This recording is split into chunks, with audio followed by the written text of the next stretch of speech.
This is first position we will talk about. We said that we need to make some general conclusions about position, then we should calculate the most forcing things, and we will talk first about that when we analyze this position. What to say about this position? First of all, as I said, we count material. We can very quickly notice that white is one pawn up. What does it mean? It means that we should be very direct, we should play very active moves and even to try to attack white. Why is it like that? Because if we just keep playing normal moves, then white will try to simplify, and because of one pawn up, white will probably win without big problems. So you can see immediately how much it is important to make general considerations and how much it is important, first of all, to count material and to talk about king safety. What can we say about king? We can say that our king is, of course, totally safe. We have a lot of pieces around our king, so there are 3 pawns, there is a rook, there is knight. Even bishop can come here and it will be even safer. Talking about white king, we can say that white has around his king only these 3 pawns. There is no other pieces. So when we are making conclusions, we can say that our king is totally safe and our opponent's king can be weak potentially. So we cannot say for sure because we have to calculate. Also, the thing we should notice here, so that is pattern recognition. So that is 4th thing we do when we make general considerations. So we said king safety. We said material, king safety, pawn structure, and pattern recognition. Here, talking about pawn structure, we cannot say anything important because white is already pawn up. So in every case, white is better about that. Pattern recognition, we can notice 2 minor pieces on same file. So when you notice 2 minor pieces on the same file, you should think about attacking them along that file, because if they move one of them, the other one can be hanging and you can take a piece on that way. So now when we made general conclusions about this position, you can stop video and you can think about best move. So you took your time, probably you got some idea what can be best here, and let's see how should we calculate. First of all, we should calculate the most forcing moves. Checks, captures, threats. Checks, we have only queen h2 check, what is of course bad, we will not even consider that. Captures, we can capture with the queen, pawn on d4 and pawn on h2, so also that cannot help us. Then we talk about threats, and when we talk about threats, there is a lot of things to talk about. First of all, when we were making general considerations, we said that we are pawn down, and we said that his king is potentially weak, and position of his minor pieces isn't so good. Now it's much easier to think about forcing moves when we have this in our heads. Talking about king, there is knight g4 with very direct mate threat. Talking about minor pieces, there is rook c8, and we see that if white moves the bishop, we can win the knight. So we can say that here, first 2 candidate moves should be knight g4 and rook c8. So generally this chapter I named candidate moves. Why did I name it like that? Because we will talk about different type of positions, different things you need to think about. So we will just try to figure out how should you have candidate moves, what should be your first candidate moves, and then how to calculate and how to think about them. When all these things are candidate moves, so when we calculate, you think, for example, about rook c8, that's candidate move, knight g4 is candidate move. Many other threats can be candidate moves, like queen b4, rook fc8, maybe queen c7. There is a lot of candidate moves. So generally, a lot of people always repeat candidate moves, candidate moves. So generally, candidate moves are moves which are you considering when you calculate your moves. So when we talk about candidate moves, we can say that we have two of them for now. It is knight g4 and rook c8. Now if we respect principle, we need to calculate first more forcing candidate move, and that is knight g4, because with knight g4 you have mate threat. Knight g4, after this move, white has two ways to stop mate. White can go g3 or white can go f4. If white does f4, we take knight e3 and obviously we will win the exchange. If white goes g3, again we need to repeat same process, and please be very strict with yourself when you practice these positions. So respect this process. General considerations, then you start with calculations, and first of all you think about the most forcing moves. Here is totally same thing. Again, white king is in danger. These two minor pieces are also not that good. The most forcing moves, we have queen h6, mate threat. We have again rook c8. First of all, yes, we consider checks and captures. Simply we don't have any good check, we don't have good captures. So we think about these two candidate moves, rook c8 and queen h6. Which one is more forcing? Of course it is queen h6. So let's see that one first. They go h4. Again, same process again. Everything, all these moves you should have calculated at beginning from here, because now you're making big decision. And now if you don't calculate few moves in advance, later you can have problems. But we will go through position and through lines very slowly. h4, again, checks, captures, threats. Checks, we don't have good checks. Captures, we can see that now we have very interesting capture, knight e3. So this can be our first candidate move. We have also knight f2, but simply he will take with the rook and we don't get anything. It is not enough forcing. We have queen e3, queen h4. These things we don't even need to consider. Talking about threats, again we have rook c8 on the board, but more forcing is knight e3, because knight e3 is capture. Let's see knight e3. You know, very quickly you can see knight e3, f e3, queen e3. So it is check and something is happening there.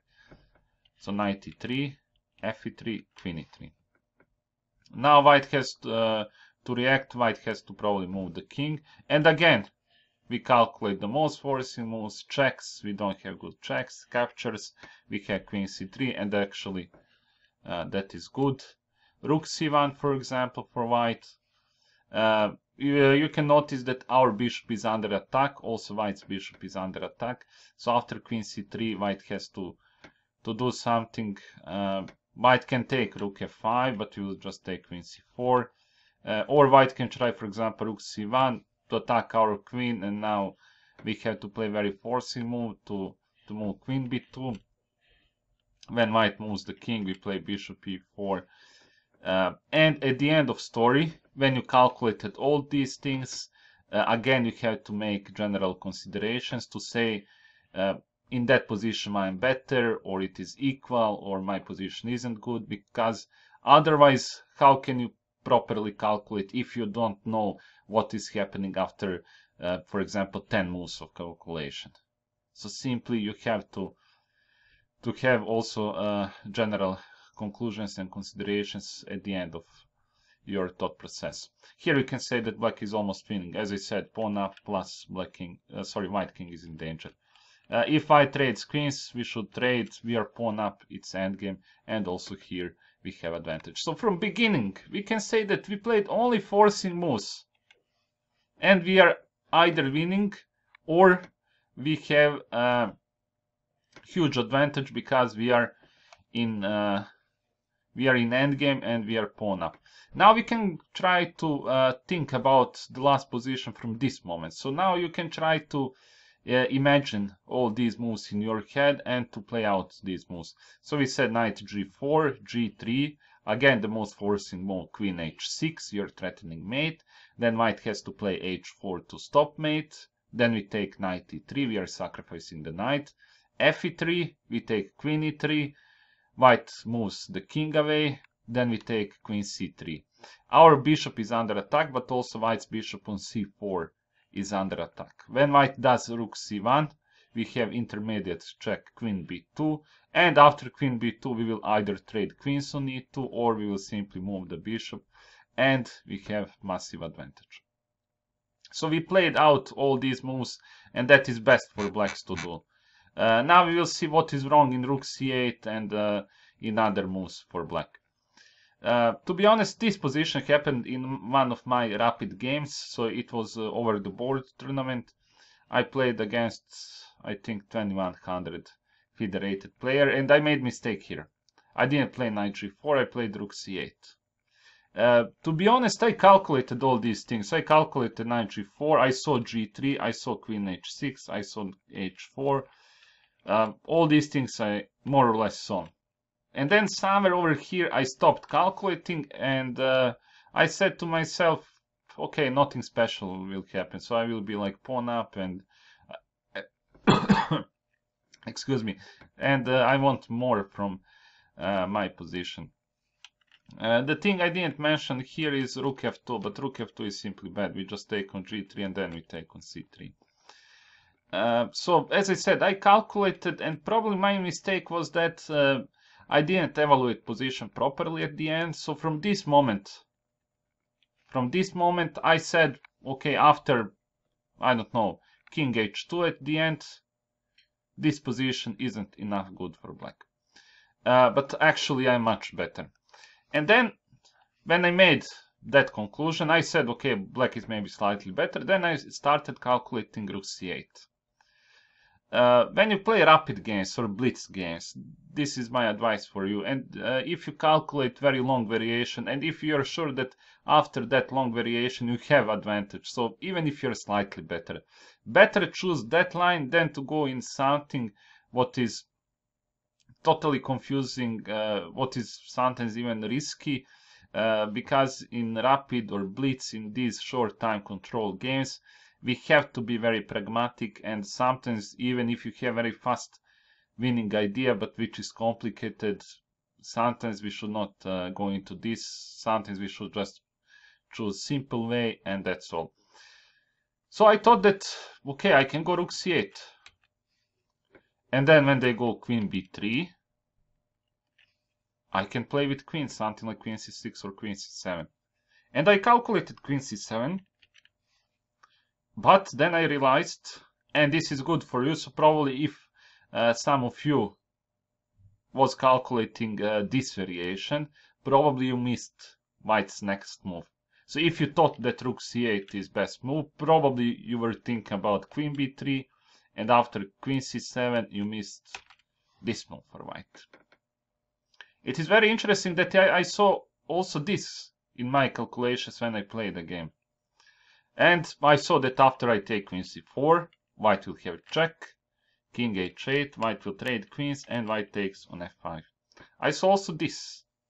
But what I missed here, I thought, okay, instead of queen c7 I will go queen c6. And now knight d5 isn't attacking my queen anymore. But is that important? Of course, that is totally unimportant for this position. So that is something what I simply forgot when I played, and I simply didn't even consider knight d5 here. So I thought that with queen c6, somehow I thought that, you know, knight d5 isn't that strong, or I don't know what was happening in my head. So it was a rapid game, but I took few minutes for this position. And queen c6 was played in the game. My opponent, of course, played knight d5. I took queen c4. He played this. We got this endgame. He's 2100. Somehow I managed to even win in this game. So I beat him here.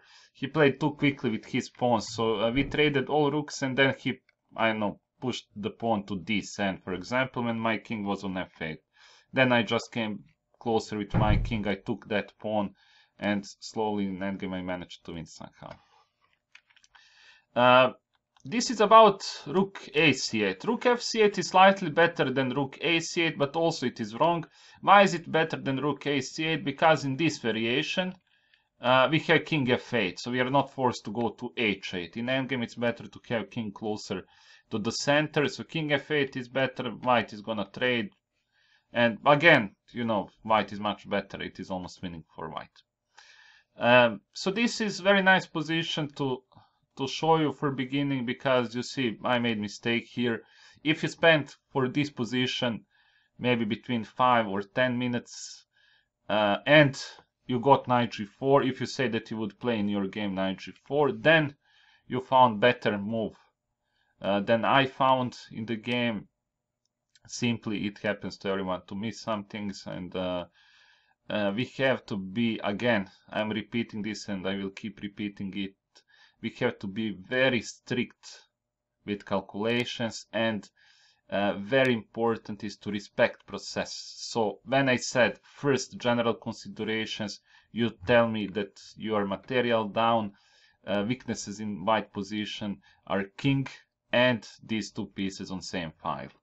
Then you start with the most forcing moves, then you start choosing your candidate moves, they are knight g4 and rook c8, and slowly you go through lines. At the end of one line, when you think that something important happened, and when you think the position isn't anymore that dynamic, then again at the end of calculation you start making again general conclusions. You say from this point, you say that after knight g4, after a few more moves, white will not have that good position, so black will be at least slightly better. And that is only correct way to calculate. Also, if you calculated rook c8, you can say that, for example, you saw this knight d5 and you stopped calculating. You can tell me that after rook c8 position is unclear. Also, after rook f8 position is unclear. Actually, white is much better. But even it's enough to have that conclusion in your head that position is unclear. It will make you make right decision and play knight g4, not rook c8. So again, now I try to show you how should it be when we calculate. You saw my mistake, and in next video we will talk about some other positions, but we will keep talking about candidate moves and about all these parts of calculation.